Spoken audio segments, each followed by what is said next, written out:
दोस्तों आज मैं लेके आ गया एक्सेल का एक बहुत ही बेहतरीन वीडियो जिसमें हम एक्सेल फंक्शन के थ्रू डबल वैलिडेशन लगाना सीखेंगे, वो भी बहुत आसान लैंग्वेज में। यहाँ पे आप देख सकते हैं हमारे पास एरिया का एक कॉलम है और एक कंट्री का कॉलम है। मुझे क्या करना है, यहाँ पे अगर मैं कोई भी एरिया को फिल्टर लगाऊं, पर्टिकुलरली कॉलम एच में अगर हम लेते हैं, तो मुझे उसके सब्सटीट्यूट जो कंट्रीज हैं वो यहाँ पे पॉपुलेट हो जाए या तो लिस्ट आ जाए। तो ये हम कैसे कर सकते हैं, चलिए सीख लेते हैं। सबसे पहले जो आपका डेटा है उसको कंप्लीटली आपको सिलेक्ट करना है, इसे टेबल में कन्वर्ट करना है, ताकि कभी भी कोई भी एरिया या कंट्री इंक्रीज होती है तो हमारे जो हमने वैलिडेशन लगा रखा है उसके अंदर ऑटोमेटिकली इनकॉर्पोरेट हो जाए। तो हम इंसर्ट में जाते हैं, टेबल में क्लिक करते हैं, my table as a header करके ओके कर देते हैं और ये हमारा डेटा टेबल में कन्वर्ट हो गया। अब जब टेबल में कन्वर्ट हो गया, ये जो एरिया है इसको हमें ट्रांसपोज करके यहाँ पे पॉपुलेट करना है। तो कैसे करते हैं, इक्वल्स टू मैंने लिखा TRANS। जैसे मैंने TRANS ट्रांसपोज लिखा, ये मैं ट्रांसपोज फंक्शन सिलेक्ट करता हूं। सबसे पहले पूछता है किसको ट्रांसपोज करना है, एरे। एरे में हम डायरेक्ट कॉलम नहीं सिलेक्ट करेंगे, यहां पे हम करेंगे यूनिक। मैं यूनिक इसलिए कर रहा हूं क्योंकि ईमिया बहुत बारी है, अगर हम पूरा ट्रांसपोज कर देंगे तो जितनी भी बारी भी ईमिया वो सारा यहाँ पे आ जाएगा। हम पहले से यूनिक कर लेंगे, उसके बाद हम इसको सिलेक्ट करके ब्रैकेट क्लोज करके एंटर करते हैं और यहां पे हमारा आ गया है ईमिया, लैटम, एपैक एंड अमेरिकास। अब इनकी जो सब्सटीट्यूट कंट्रीज हैं, हमें ईमिया के नीचे ईमिया की चाहिए, लैटम के नीचे लैटम की। तो ये कैसे करेंगे, इसके लिए हम यहां पे लगाएंगे इक्वल्स टू फिल्टर फंक्शन। ये सिर्फ ऑफिस 365 में मिलेगा। सबसे पहले बोलता है एरे। एरे का मतलब आपको क्या पॉपुलेट कराना है, मुझे कंट्रीज करानी है तो मैंने सारी की सारी कंट्रीज सिलेक्ट कर ली, कॉमा। ये बोलता है इंक्लूड।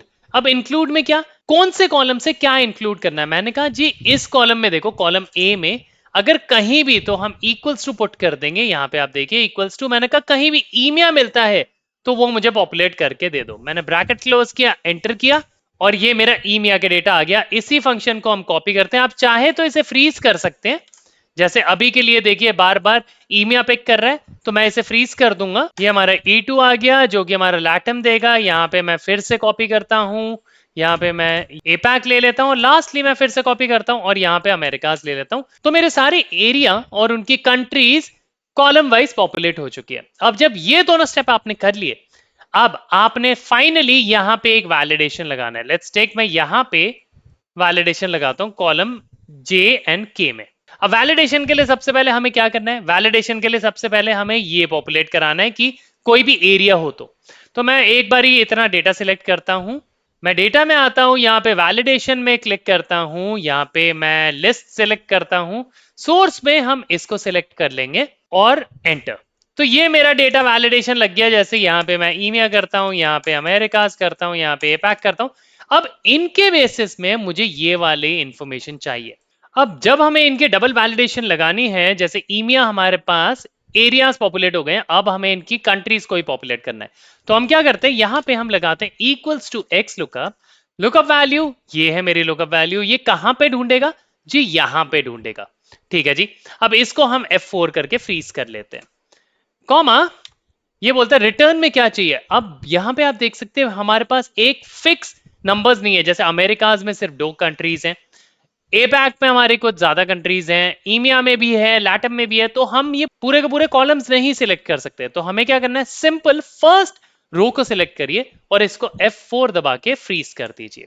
ठीक है, ब्रैकेट क्लोज करते हैं। अब मैं लास्ट में एक हैश दे देता हूं। हैश क्या करेगा, डायनामिकली हर रो को चेक करेगा जहां तक भी वैल्यू है, और मैं एंटर करता हूं और ये हमारे पास आ गया है ईमिया का डेटा।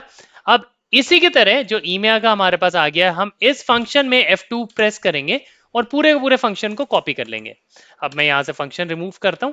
अब मैं यहां तक डेटा सेलेक्ट करता हूं, फिर से अपने डेटा टैब में जाता हूं, वैलिडेशन में जाता हूं, यहां पे लिस्ट सेलेक्ट करता हूं और यहां पे हम वो फॉर्मूला जो हमने बनाया था अभी एक्सेल में वो पेस्ट कर देते हैं और ओके एंड सिंपल। यहां पे देखिए अब ईमिया में हमारी वैलिडेशन लग गई है, मैंने अफगानिस्तान चुन लिया। अमेरिकाज में देखिए सिर्फ 2 ही कंट्री। एपैक में हमारे पास एपैक की कंट्रीज आने लग गई होंगी, देखिए आप कोई भी चुन सकते हैं, चाइना एंड सो ऑन। अगर यहाँ पे फिर से हमारे पास अमेरिकाज आता है तो यहाँ पे भी सिर्फ 2 ही पॉपुलेट होगा। है ना इंटरेस्टिंग। तो इस तरीके से दोस्तों आप लोग अपने डेटा में वैलिडेशन लगा सकते हैं और उसे डायनामिकली अपने क्लाइंट को प्रेजेंट कर सकते हैं। तो आशा करता हूं दोस्तों आप लोगों को वीडियो पसंद आ गई होगी। पसंद आई तो लाइक शेयर सब्सक्राइब करना बिल्कुल मत भूलना, अपने कमेंट्स देना मत भूलना।